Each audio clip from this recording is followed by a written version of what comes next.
Hello and welcome to Season 7, Episode 3 of Bad Gays, a podcast all about evil and complicated queer people in history. My name's Hugh Lemmy, I'm a writer, author, artist. And I'm Ben Miller, a writer and researcher and member of the board of the Schwules Museum in Berlin. Last week we were talking about the lovers, the playwrights, authors, artists, Joe Orton and Kenneth Halliwell. Who are we talking about this week, Ben?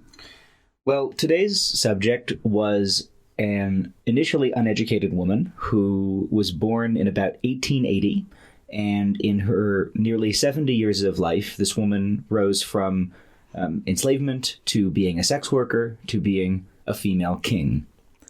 Both a leader of her community of Enugu-Ezike in present-day Nigeria and a collaborator with British colonialism in the region, she, like other kings, had multiple wives. Finally removed from power by British officials and local elders because she participated in a ritual in a way that only men were supposed to, the complex life of Ahebi Ugbabe helps tell the story of the colonization of Nigeria and of the similarities and differences between the sex-gender systems we're used to in the contemporary West, possibilities in those sex-gender systems throughout different human societies and human history. Well, this sounds like it's going to be a really interesting story. But we know as much as we do about the life of this extraordinary person thanks to the historical work of Nwando Achebe. And if that last name, Achebe, sounds familiar, it's because she's the daughter of Chinua Achebe, who is the world-famous Nigerian writer. His first novel, Things Fall Apart, is one of the most widely read and assigned African novels. Achebe was also an influential critic of Orientalism and racism in Western writing about Africa. Right, he writes an amazing essay about Conrad. About Conrad and Heart of Darkness. And in that work, he describes Conrad and Heart of Darkness as perpetuating a racist understanding of Africa as other and of Africans as people without humanity, of Africa as a place where Europe can work out its view of itself. And this is an essay that's extremely influential in post-colonial discourse. One of the things that he argues in that essay is that despite Conrad's intent to describe the horrors of colonization, the work still perpetuated stereotypes of and images about Africa and Africans that had the power to enact violence. And whether those were intentionally inserted or not, the text, through unconscious bias, was able to hurt in the present. Right? It wasn't important whether that was an intentional insertion or not. Now, that is a sobering analysis for a white Western podcaster about to dive into a conversation about African history. Throughout this episode, I am going to name my perspective, describe my limitations, and be very clear about what the source of this episode is. The archives of primary sources about Ahebi's life are not in languages that I speak, and actually most of them are living archives. Most of what we know about Ahebi comes from oral history work. And that oral history work comes out of Nwando Achebe's book, The Female King of Colonial Nigeria, which was published by Indiana University Press in 2011.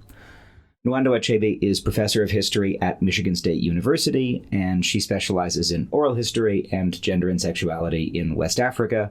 This book won several prizes, it was widely praised by historians, and it led to this sort of cottage industry of third-party articles about Ahebi, and I guess ours is now joining that. Okay.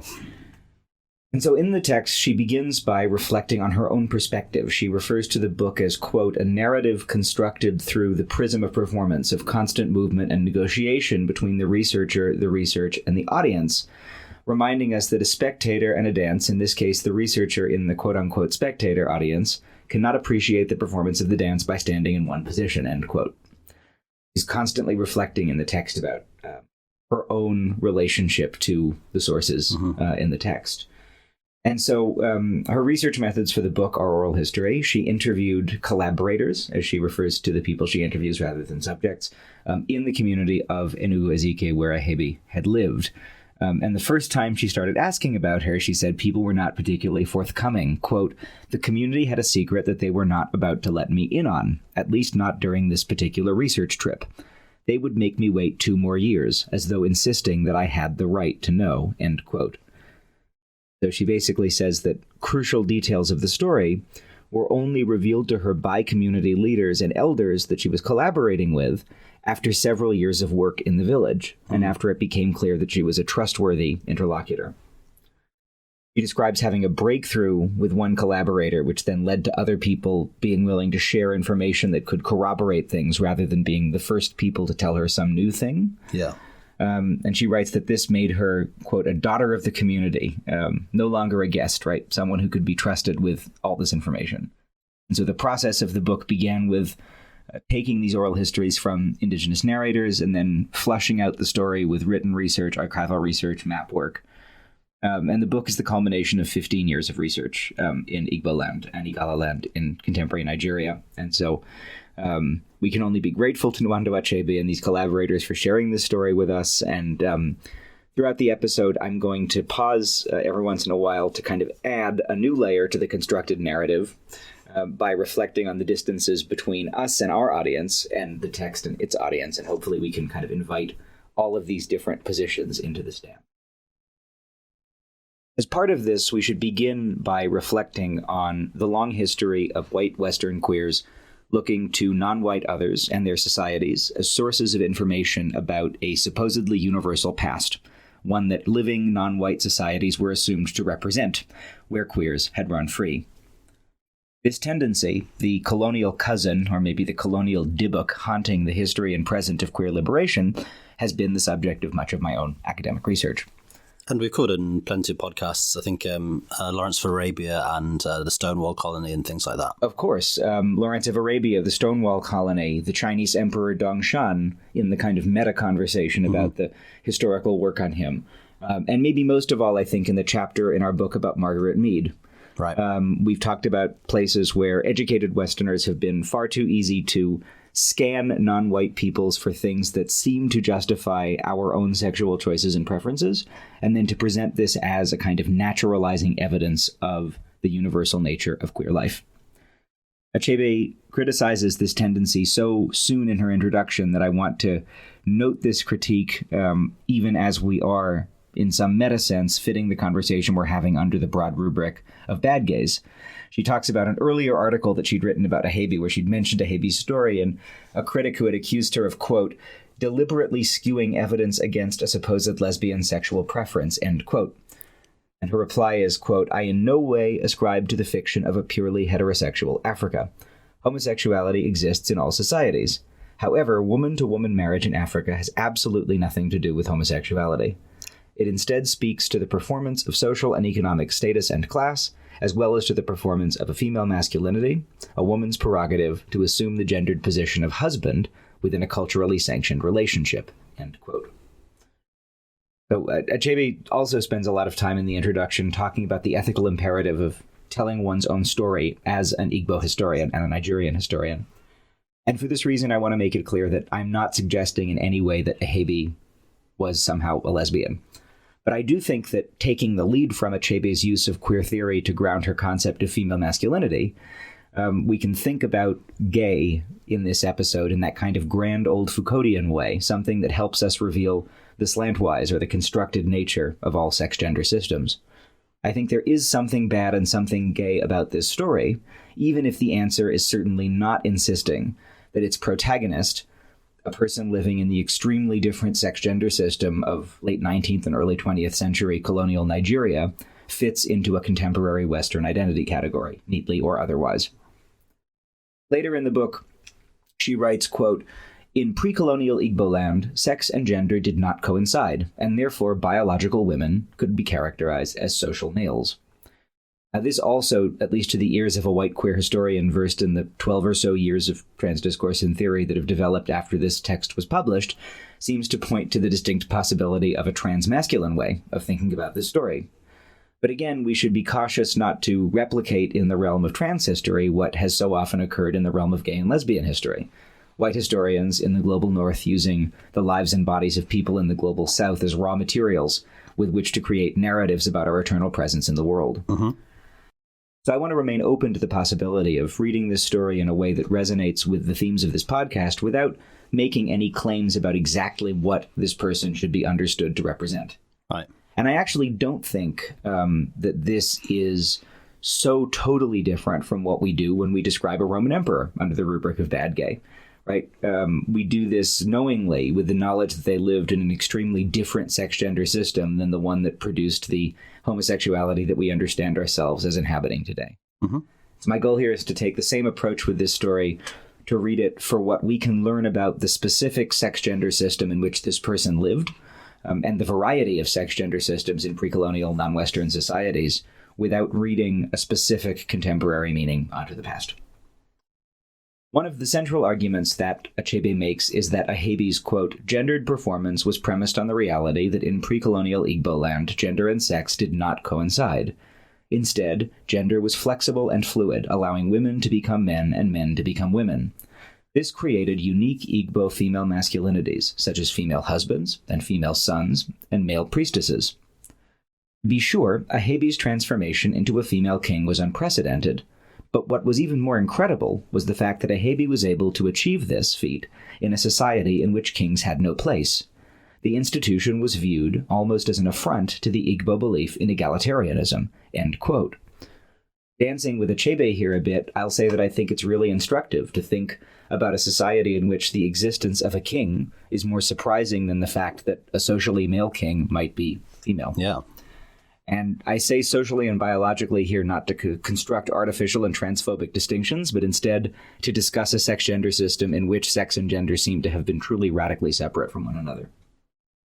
From the perspective of a contemporary queer person trying to understand how our sex-gender system has been constructed and might evolve, perceiving the fact that it is not an inevitability that sex and gender travel with one another, and in fact at many times and in many places it has not been entirely simple to determine what a man is and what a woman is, that man and woman as we understand them are social categories which put together a bunch of different social and biological characteristics in these sort of rough constellations that need not be constructed in precisely that way is, I think, very important.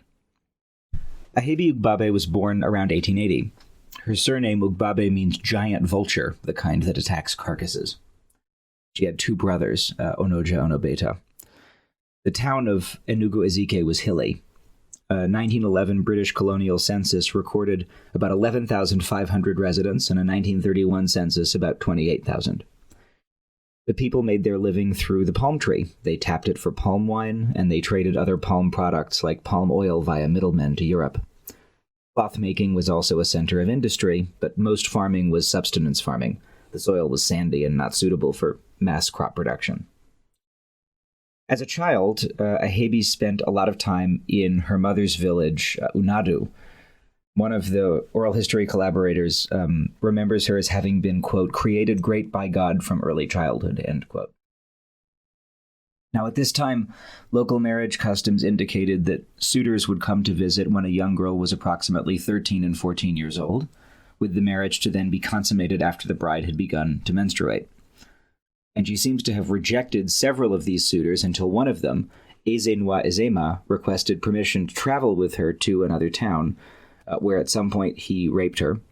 And then, according to many of the different collaborators, she, quote, got lost, end quote. And Achebe argues that that term, got lost, is a way of both communicating and concealing the truth of what had happened to her. And that truth, as Achebe reconstructs it, is that her family was experiencing economic crisis and bad fortune. A local diviner, someone who was thought to be able to read the future, who's someone who mediated between the world of humans and the world of spirits, decided that she needed to be married off to the goddess Ohe, who was the goddess of creation and fertility.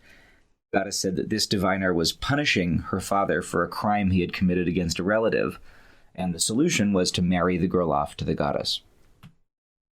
Now, Ohe and the sort of social structures that encompassed human deity marriages were part of a response by communities in this region to the effects of the slave trade, devastating effects on local social structures.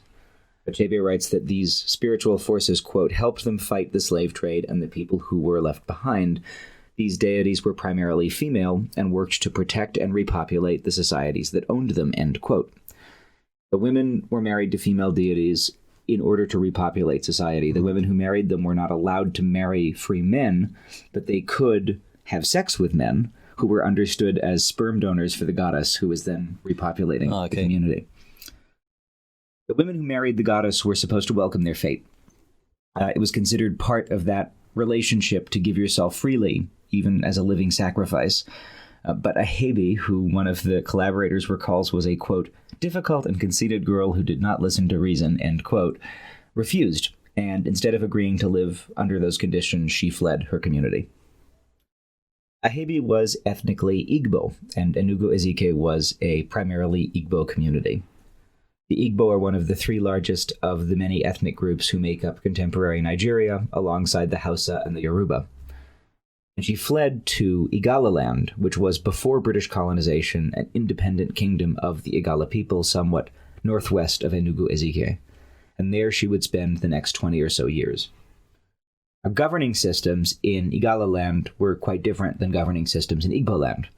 In Igalaland, the power was more concentrated in kings, as opposed to Igbo systems of governance, which were based on power sharing and gerontocracy.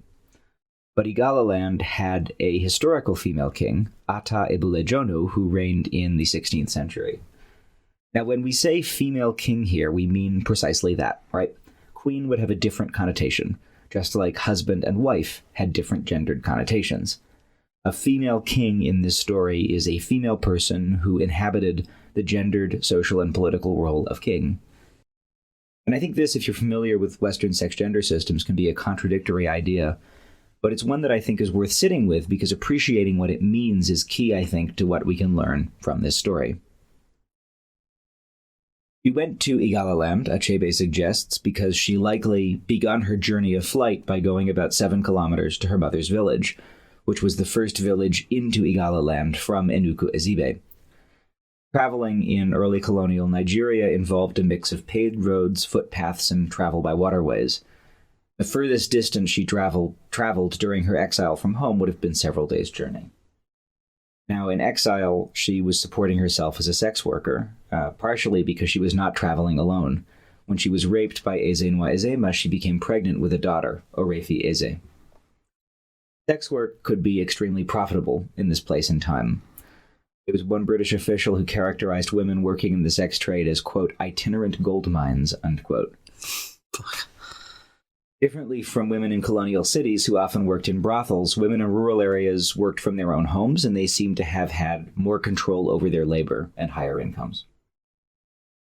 This period in Igalaland was characterized by the arrival of British colonizers. From 1851 until approximately the turn of the 20th century, the British gradually invaded and colonized what is today known as Nigeria.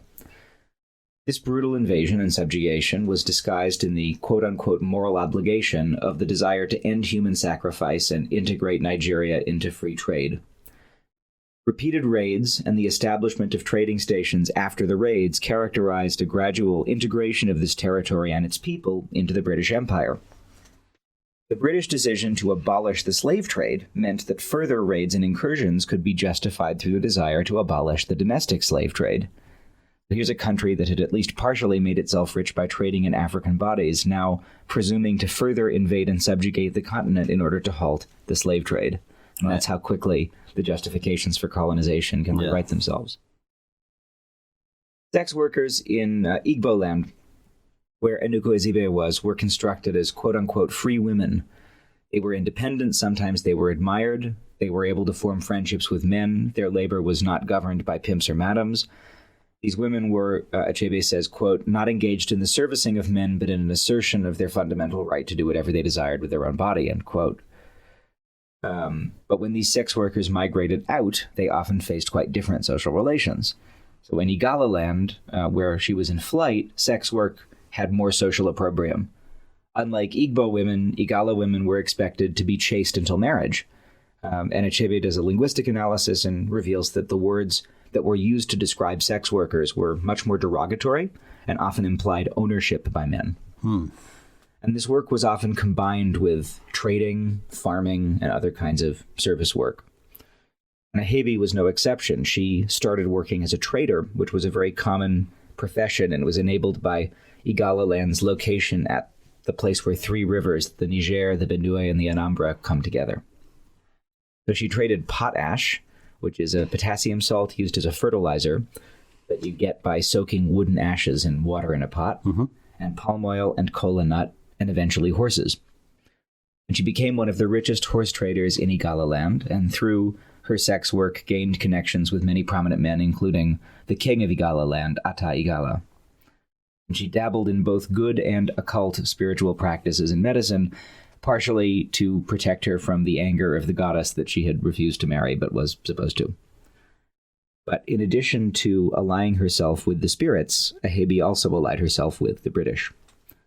Between 1909 and 1920, the British ran a series of raids into Enugu-Ezike, which they characterized as being an attempt to address the slave trade in the area. But to run these patrols, they needed local informants. And Ahebi seems to have strategically allied herself with the British using knowledge that she gained about the paths between the regions during her period of flight. They accompanied the British into 2 of the towns they raided, and this may have been a calculated alliance. In other words, she may have actually accompanied British colonizers and helped bring them to her hometown in order to colonize her people. And there's reasons why she might have done this. It could have been due to her opposition to the slave trade and to things like human goddess marriages, which the British called domestic slavery, based on her own life story. And it could also be interpreted as kind of a rejection of her own people based on what they had tried to do to her earlier in life. She was given a British helmet, which she ended up wearing as a crown.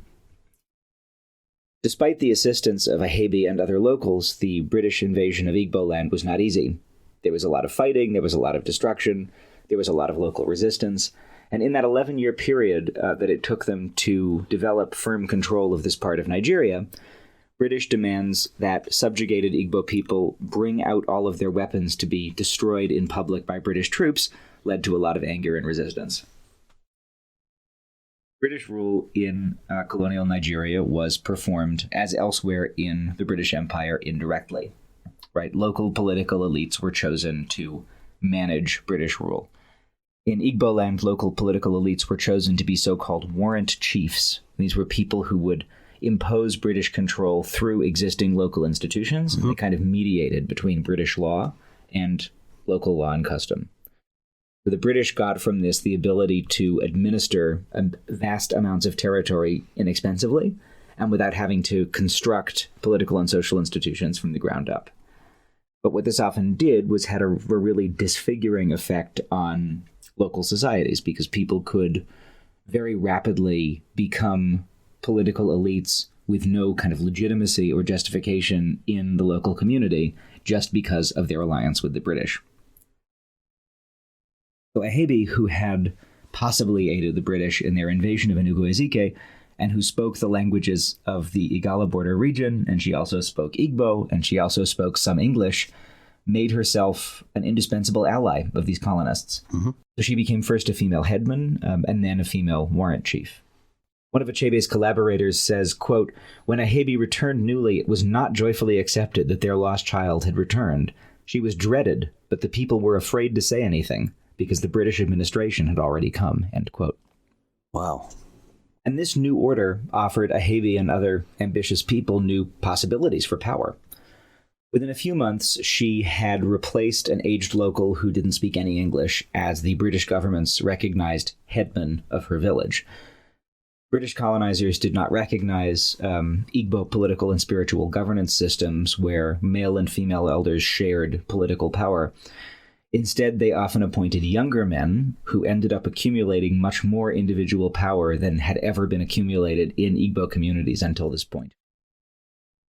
The colonial Enugu-Ezike was divided into 33 villages, and each one had its own headman. Headmen administered local justice, they laid down the law, and warrant chiefs also sat as members of these native courts that the British set up. And so they were, as you can imagine, often quite unpopular, right? This created a new kind of class society where ambitious young men who were not afraid of being disliked could gain power quickly through the administration of colonial justice. Ahebi was named headman in what seems to have been a quite singular moment of a female performance of this new male class role. But by 1918, she had been named a warrant chief, one of 3 principal members in the area's native court. The position was often given to a headman who had some kind of book knowledge. And Achebe describes Ahebi's inhabiting this role as a kind of female masculinity. And women having political power had not been unusual in pre-colonial Igbo land, but she may have been the only female headman in all of British Africa. Wow. And colonial sources at the time identified her as, quote, a lady of influence and power, loyal and controls her quarter well, although owing to her loyalty to the British, her people assaulted her and drove her out of town during the patrol. She is intelligent and of a quiet disposition. When she does speak, it is usually to the point and is sensible, end quote. Now, these positive reports in British intelligence contrast with their often extremely negative reports about other warrant chiefs, and so perhaps unsurprisingly, conflict began to arise between Ahebi and the male ruling elite of the area. Elders who considered themselves the ruling units of local life hated being spoken down to and having their powers usurped. They were the ones who should have been adjudicating cases and making decisions, but British power had put it all in the hands of Ahebi. Native courts took over from traditional decision-making processes by replacing traditional trials, which would have been conducted by the oldest men and women in a given area. Instead, British-sponsored native courts assembled under the leadership of these warrant chiefs a group of local elders who would adjudicate cases. And these courts could impose fines and sentences, and they were supposed to enforce local customs and native law, but oftentimes they didn't. He presided over a lot of cases. Adultery, theft, murder, refusal to follow orders. Most of what she did involved family law, and she seemingly faithfully followed the new British laws. Forced labor to serve the new colonial administration was mandatory, and she helped enforce that forced labor and actually used some of it to build a road between Enugu-Ezike and her mother's village. And so to go back to the fact that these raids were first performed in order to, quote-unquote, abolish slavery, right? We have an invasion that is justified by ending slavery, which ends up pushing a subjugated population into forced labor. British Empire. Not even once. British Empire 101. The final phase of Ahebi's ascent was being named Eze, or king. Female kingship was rare in Igala society, and kingship in general seemed not to much have existed in her own society.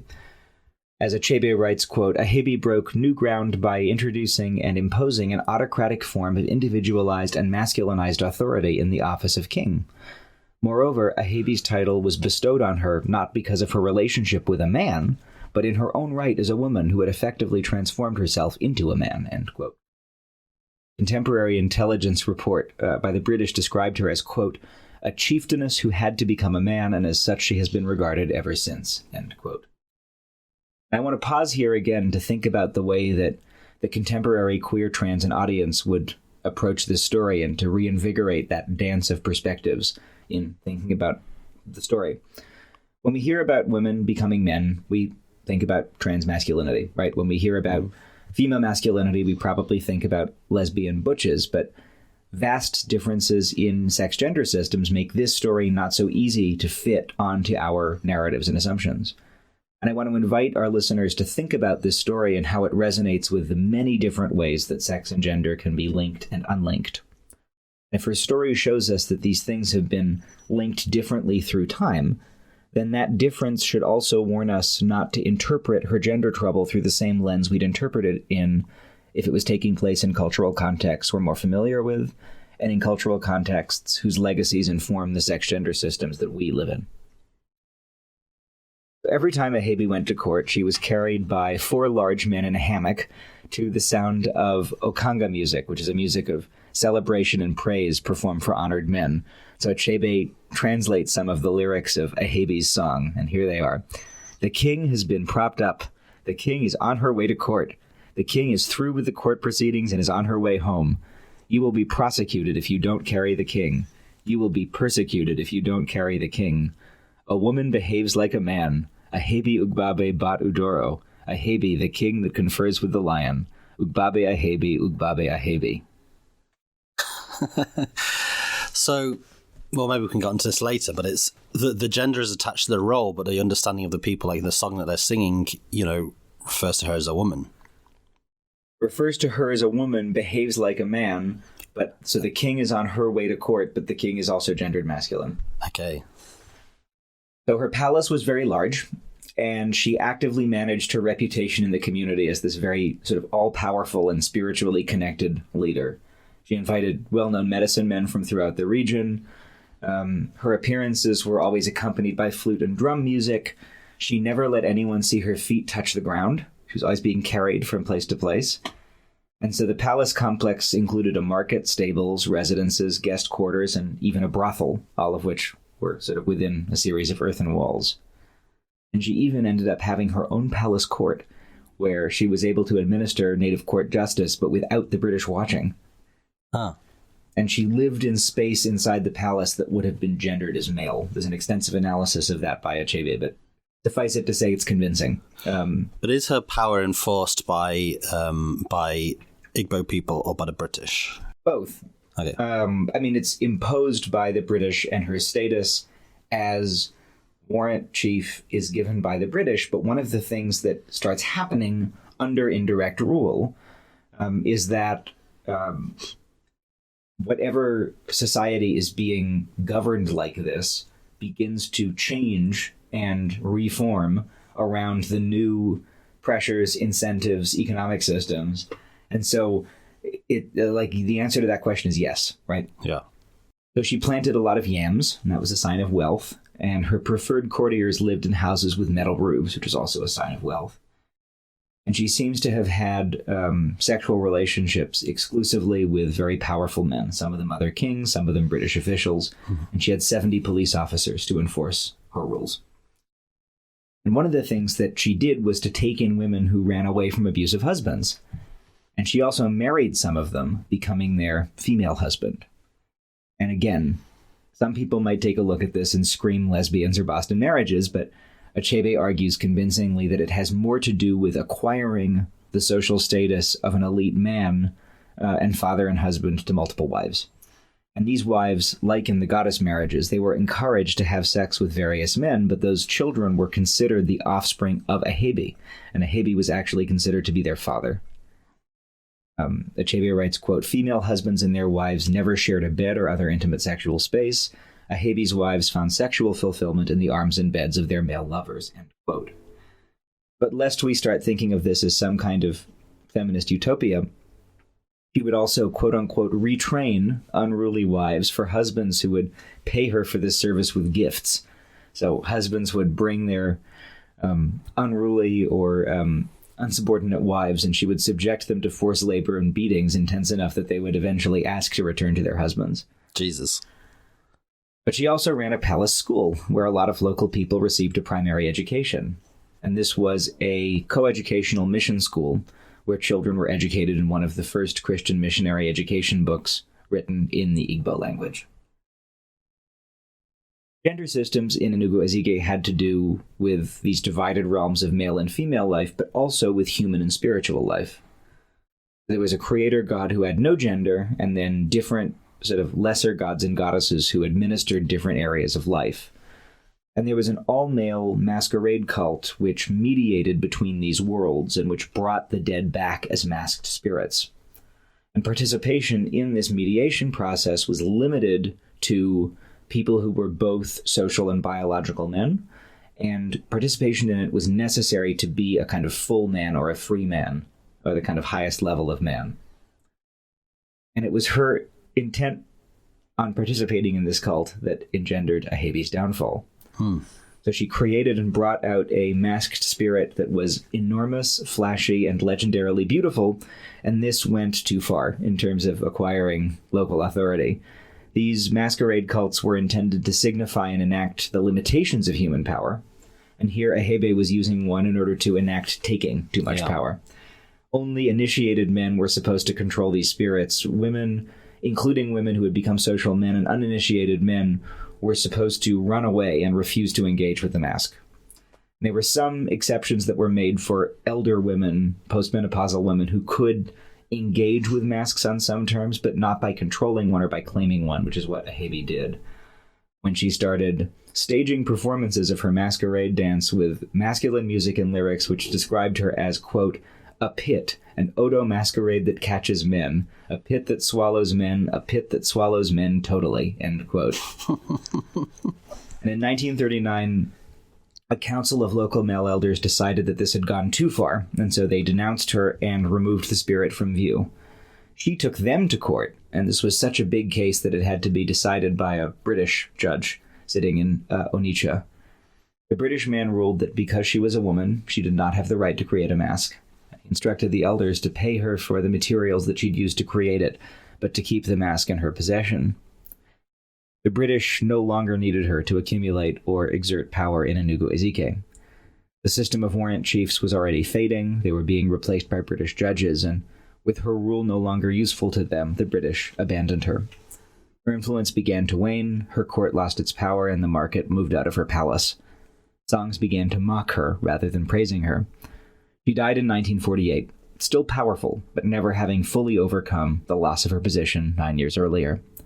Today, Achebe writes, the people of Enugu-Ezike, quote, have found in King Ahebi's paraphernalia a modern-day way to perform social and economic status and wealth. Ahebi's kingship relics are still being loaned out at exorbitant amounts to use for adornment during festive occasions, end quote. Oh, wow. That's cool. You're listening to Bad Gays, a podcast all about evil and complicated queer people in history, and we'd just like to take a moment to thank all our supporters over on Patreon. Yeah, it wouldn't be possible without you, and that's why we now have, for Patreon supporters and Apple Podcast subscribers, a new monthly podcast called Extra Bad Gays, and that's where we have more informal but still informed conversations about hot topics, current issues, current events, current culture, but we do it with that same analysis that makes the show. So this last month, we just talked about this new gay Fire Island nightmare community that they want to build in the Mediterranean. But it ended up becoming a much deeper conversation about the history of gentrification, about gay men's complicity in it, about how it affects queer communities. And that's the kind of analysis you can expect from the show, along with, episodes about Diva Down George Santos and our favorite and least favorite gay Christmas movies. And if you still feel like you haven't had your fill of Bad Gays, why not check out our book, which is available now, Bad Gays: A Homosexual History, in hardback or paperback. And it's also now available in Italian translation and coming soon in Thai and in Spanish. And that's at badgayspod.com/book. And our Patreon is patreon.com/badgayspod, or click subscribe in Apple Podcasts. Back to the show. Well, thanks for that story, Ben. It's fascinating. So she dies about, when does Nigeria achieve independence? Like 1960. So it's like 12 years. She dies 12 years before independence. Mm-hmm. Does the sort of sex gender system that existed before, which and also the sort of political system that didn't sort of really allow for kings until she ruled, did that return to as it was before her rule after she was deposed, or had sort of just sort of social and economic forces that allowed her to take that position? Did that sort of mean that that kingship system continued? The forces kept changing. I'm not sure if she was replaced by another king in precisely the same way, or if any individuals accumulated quite that much local power under British colonization. But certainly the political systems that have developed in Nigeria since then have reflected a kind of hybridity between legacies of cultural and social traditions and ways of life from before colonization, and then also the legacies of 50 years of invasion, followed by 60 years of indirect rule, followed by now almost 60 years of independence, right, since 60 or so. And it's not really possible to talk about, things going back to the way they were anymore, that we would assume that, a town in Britain was governed now the way that it was in 1880. Right. However, there might still be a family that owned a big house in the town in Britain in 1880 that is still a wealthy and prominent family in the town. Yeah. Right? Elements of the class system might have changed. Elements might have stayed the same. I think the political history of Nigeria since independence, which is a very turbulent one, involves several military coups, and there's been a kind of democracy with a few peaceful transitions of power between people and parties now since the late 90s. That system, I think, has a lot to do with the legacies of British colonization and with the enormously disfiguring effect on a place that comes from being subjugated, exploited in this way, and that comes from having different local governance institutions and ways of setting up life and kind of administering society and political power be so violently imposed upon, and then also in some way used, right, to interpret and enact British rule.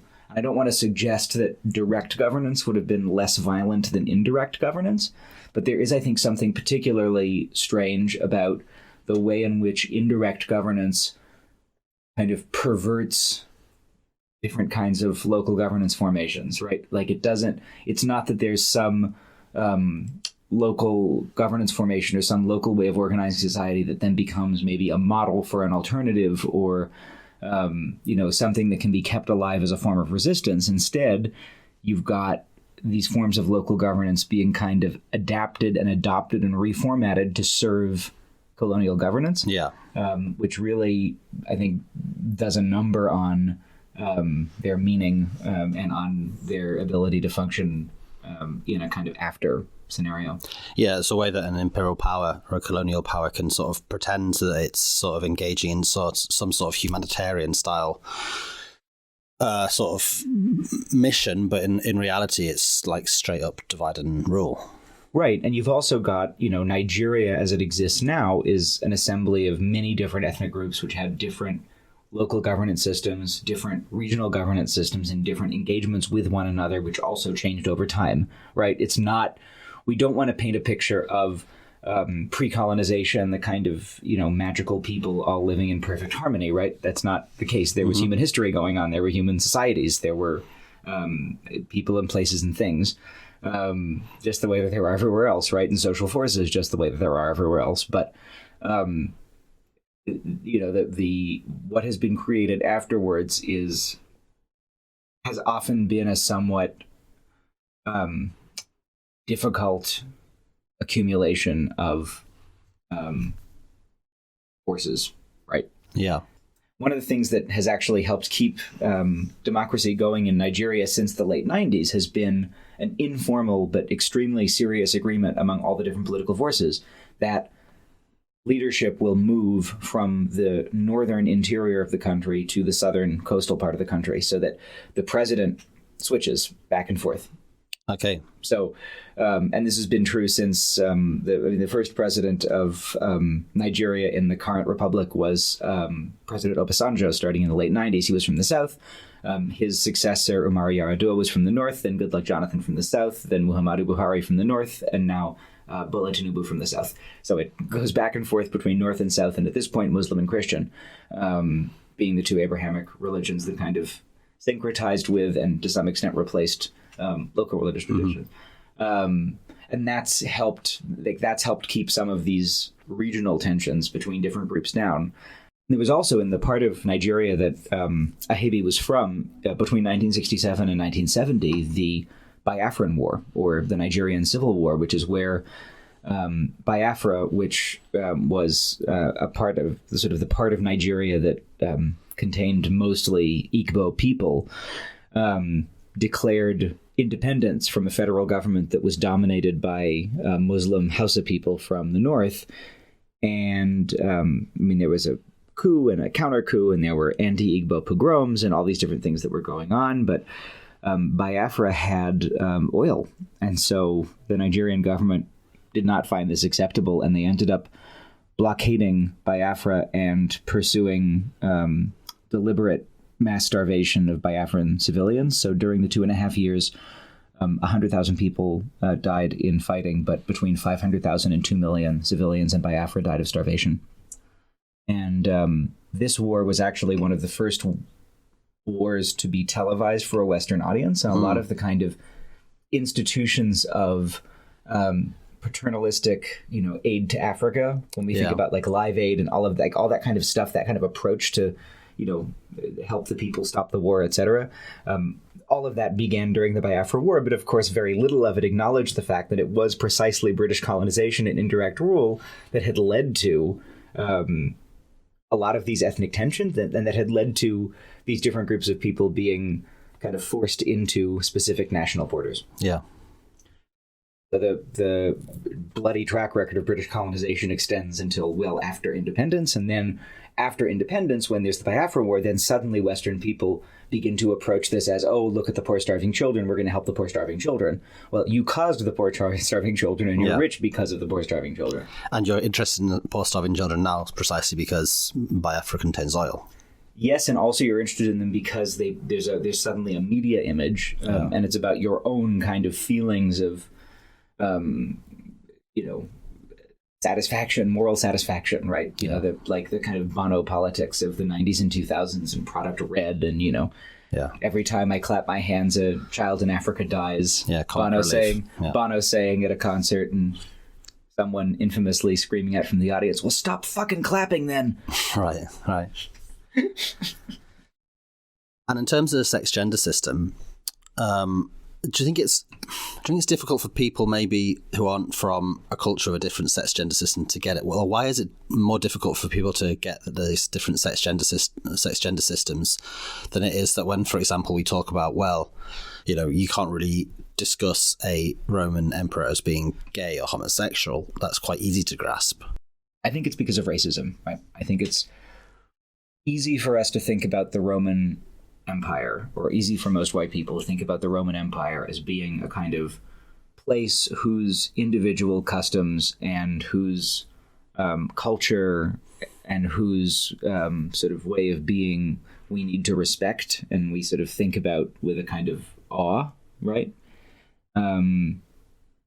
Ironically, in doing that, we often misunderstand it, right? There's that great quote that we always want, the Victorians always wanted the Greeks and Romans to have somewhat better taste and better morals than they actually did. Mm-hmm. But when we think then about, or I think when a lot of people in majority white societies, European societies, think about colonial Nigeria or pre-colonial Nigeria, I think people are still thinking in the kind of racist terms of 19th century anthropology a lot of the time, right? People are still thinking in terms of the nature peoples, and, people talk about tribes, right, rather than kingdoms or societies. People talk about, these people are often the subject of anthropology, right, rather than history. Yeah. Right? The presumption being that somehow a living community today is going to have a huge amount to do with a living community then, right? But you would never go to rural Brittany now and go on an uncomplicated search for what life was like 500 years ago. You might be able to find some traces of it, but you certainly wouldn't be doing it in a kind of uncomplicated way. And I think that's why I think people have a really hard time respecting and thinking about non-Western and particularly Black forms of political organization and social organization as forms of political organization and social organization, as opposed to as forms of the state of nature. Uh-huh. And it is when these things are appreciated as the state of nature that white Western queers then start looking at this stuff and saying, well, look, they had female kings, they had woman-to-woman marriages. Here's the kind of, here's something that looks to me like what I am. So, golly gee, I've now found in the state of nature evidence for my own naturalness. But once you realize that this is a group of people living in a contingent culture, like any other group of people living in any other contingent culture, shaped by social forces, then you can actually start to take much more seriously what the meanings of all these different stories actually are. And I think their meaning is only true in the collective, right? It's not the case that I think we shouldn't try to learn anything from the diversity of sex gender systems in the world. I think that is an important lesson, that sex gender systems are diverse. Yeah. But I think we should try to lean into the ways that points to the radical contingency of our own, rather than trying to prove that any particular thing that we're in is natural. Because also, our own deviances from the sex gender system, right? Our homosexualities, our transnesses, our non-binarynesses, right? All of those things are actually also produced by our own sex gender system and are not simple alternatives to it. Right.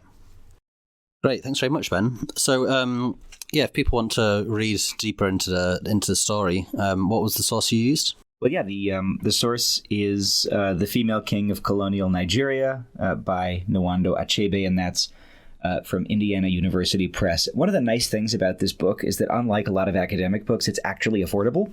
The paperback is like normal paperback price, and the ebook is a normal ebook price, and it's available wherever fine books are sold. So do take a look at it, because it's a very interesting story. It's a deeper story than I could give justice to, and a lot of the things that I kind of summarized, saying, this is how it was, trust me, she makes a convincing case for it. Actually reading the way that she makes that case is extremely, extremely interesting. Great, thanks very much. Well, I'm Ben Miller, and I am available all over the internet at Ben Writes Things and at benwritesthings.com. My name's Hugh Lemmy. You can find my newsletter at hugh.substack.com. Until next week, see you then. Bye. Bye. Bad. Bad. Bad. Bad. Bad. Bad. Bad. Bad. Bad. Bad gays. Bad gays. Bad gays. Bad. Bad. Bad. Bad.